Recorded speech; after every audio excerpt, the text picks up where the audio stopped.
Gas से आपके घर का चूल्हा जलता है, वो कहां से आता है? आज मैं आपको एक ऐसे सफर के बारे में बताऊंगा जो समुद्र के बीच से शुरू होता है और सीधा आपके किचन तक पहुंचता है। ये है लिक्विफाइड नेचुरल गैस यानी एलएनजी की इनक्रेडिबल जर्नी। एक छोटा सा मॉलिक्यूल जो थाउजेंड्स ऑफ किलोमीटर्स ट्रैवल करता है सिर्फ आपके घर तक पहुंचने के लिए।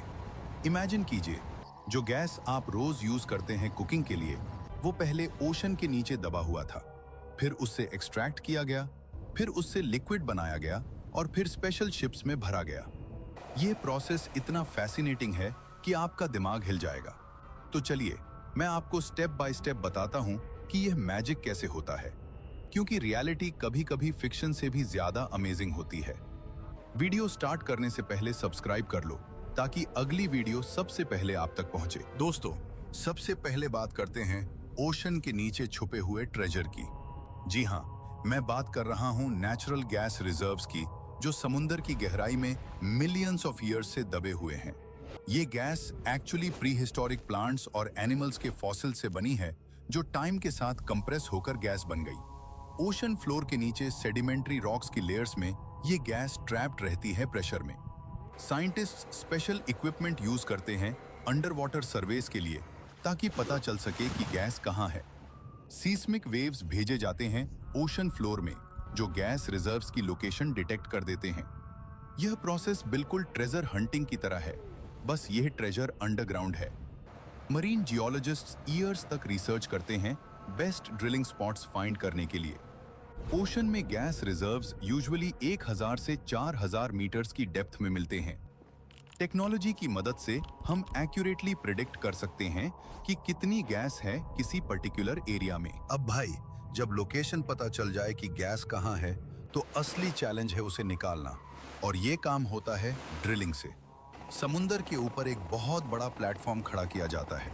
इसे ऑफशोर ड्रिलिंग प्लेटफॉर्म कहते हैं, और ये स्ट्रक्चर इतना बड़ा होता है कि उसमें हंड्रेड्स ऑफ वर्कर्स रहते हैं, खाते हैं, सोते हैं और काम करते हैं।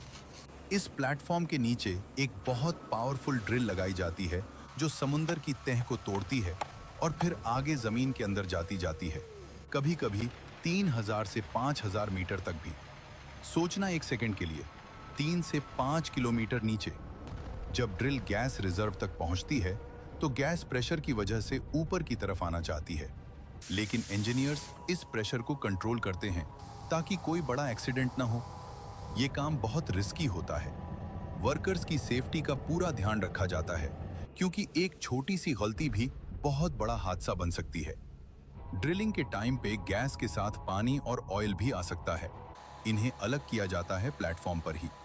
जो गैस निकलती है वो बहुत रफ फॉर्म में होती है, सीधा यूज करना पॉसिबल नहीं होता, तो उसे आगे प्रोसेस करना पड़ता है। ड्रिलिंग की यही कहानी है। समुद्र के दरमियान तूफान और लहरों के बीच इंसान अपना काम करता रहता है बिना रुके। ये वो लोग हैं जो 1 महीने या 2 महीने प्लेटफॉर्म पर रहते हैं, घर से दूर, ताकि आपके घर में गैस पहुंचे। जो गैस समुद्र से निकली है वो बिल्कुल सीधी यूज के लिए तैयार नहीं होती। इसमें काफी सारी गंदगी होती है जो पहले साफ करनी पड़ती है। जब गैस निकालते हैं तो उसके साथ आता है पानी, सल्फर, कार्बन डाइऑक्साइड और कई और केमिकल्स जो गैस को इम्प्योर बनाते हैं। अगर ये सीधा पाइप में भेजो तो पाइप्स खराब हो जाएंगे या गैस को जलाने पर हार्मफुल गैसेस निकल सकती हैं। तो पहला काम होता है गैस प्रोसेसिंग का, यानी इस रॉ गैस को एक प्लांट में भेजा जाता है, जहां से सब कुछ अलग किया जाता है। इस प्लांट में बहुत सारी मशीन्स होती हैं, सेपरेटर्स, स्क्रबर्स और फिल्टर्स, जो एक एक चीज अलग करती हैं। पानी निकलता है, CO2 निकलता है, सल्फर निकलता है, और बाद में जो बचता है वो है क्लीन मीथेन गैस। यही असली नेचुरल गैस है जो काम की है। इस पूरे प्रोसेस में काफी टाइम लगता है और बहुत एनर्जी भी खर्च होती है, लेकिन ये जरूरी है क्योंकि क्वालिटी गैस ही आगे काम आती है। इस क्लीन गैस को फिर एनालाइज भी किया जाता है। साइंटिस्ट्स चेक करते हैं कि गैस कितनी प्योर है, उसका प्रेशर क्या है और कोई हार्मफुल एलिमेंट तो नहीं बचा। एक बार क्लीनिंग कंप्लीट होती है तो ये गैस रेडी होती है अगला बड़ा कदम लेने के लिए, और वो कदम है इस गैस को लिक्विड में बदलना। अब आता है सबसे इंटरेस्टिंग और साइंस वाला पार्ट। इस गैस को LNG बनाने का प्रोसेस, और LNG का मतलब है लिक्विफाइड नेचुरल गैस। भाई सोचो, एक नॉर्मल गैस जो हवा में फैली होती है, अगर उसे बहुत ज्यादा ठंडा करो, मतलब -162 डिग्री सेल्सियस तक, तो वो गैस लिक्विड बन जाती है। ये एक बहुत बड़ा साइंस का करिश्मा है। एक गैस जो बहुत जगह घेरती है, लिक्विड बनाते ही उसकी साइज 600 टाइम्स छोटी हो जाती है। मतलब जो गैस एक बड़ा फुटबॉल ग्राउंड भर सकती थी, वो अब एक छोटी सी टंकी में आ जाती है। यही रीजन है कि LNG बनाते हैं, ताकि ज्यादा क्वांटिटी को एक जगह से दूसरी जगह ले जाना आसान हो जाए। इस प्रोसेस के लिए बहुत बड़ी लिक्विफैक्शन प्लांट बनाई जाती है, जहां स्पेशल कंप्रेसर्स और कूलिंग सिस्टम्स लगाए जाते हैं, जो गैस को इतना ठंडा कर देते हैं।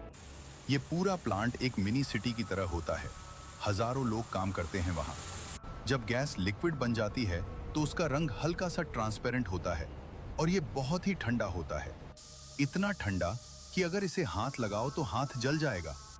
एक्चुअली ये इतना एक्सट्रीम टेम्परेचर है कि मेटल भी कुछ सेकंड्स में डैमेज हो सकती है।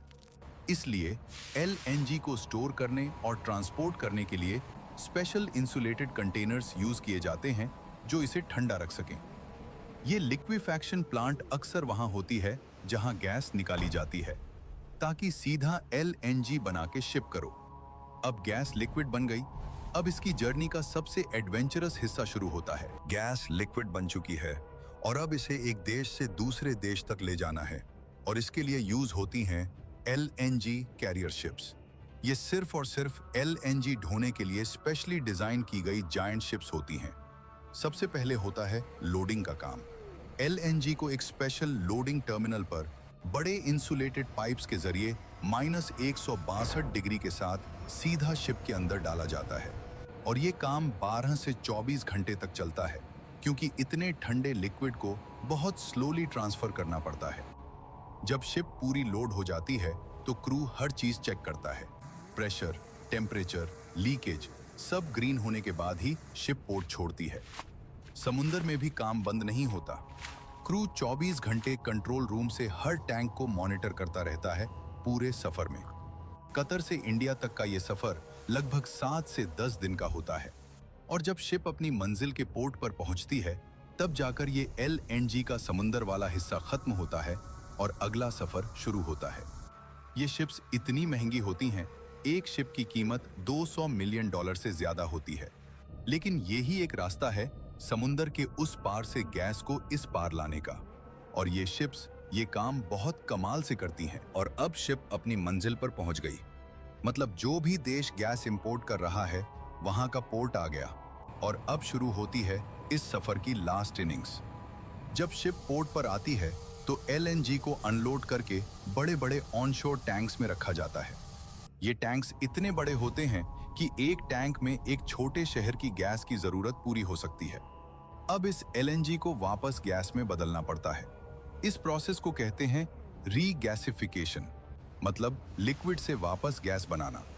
इस प्रोसेस में LNG को धीरे धीरे गर्म किया जाता है, -162 से उठाकर नॉर्मल टेम्परेचर तक, और जैसे ही ये गर्म होती है, ये लिक्विड से गैस बन जाती है। ये प्रोसेस रीगैसिफिकेशन टर्मिनल में होती है, जो पोर्ट के पास ही होती है। जब गैस बन जाती है, तो इसे डायरेक्टली पाइपलाइंस में भेजा जाता है। ये पाइपलाइंस जमीन के अंदर होती हैं और एक बड़े नेटवर्क की तरह पूरे शहर और कॉलोनी में फैली होती हैं। जब गैस पाइपलाइन में आती है, तो पहले सिटी गेट स्टेशनों आते हैं, जहां गैस का प्रेशर चेक होता है और रिड्यूस किया जाता है, क्योंकि गैस का ओरिजिनल प्रेशर बहुत ज्यादा होता है, सीधा घर नहीं भेज सकते। फिर डिस्ट्रीब्यूशन पाइपलाइंस से गैस लोकल एरियाज में जाती है, और वहां से CNG स्टेशनों और घर और फैक्ट्रीज सब जगह पहुंचती है।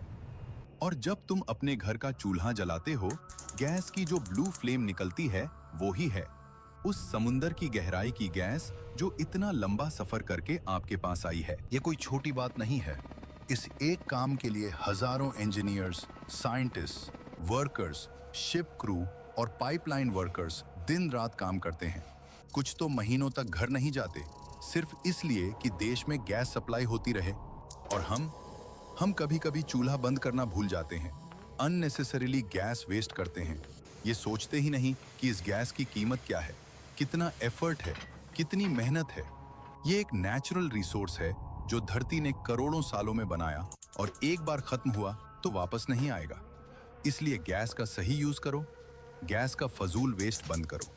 और आप में से कौन कौन नेचुरल गैस यूज करता है, कमेंट में जरूर लिखिए नेचुरल गैस।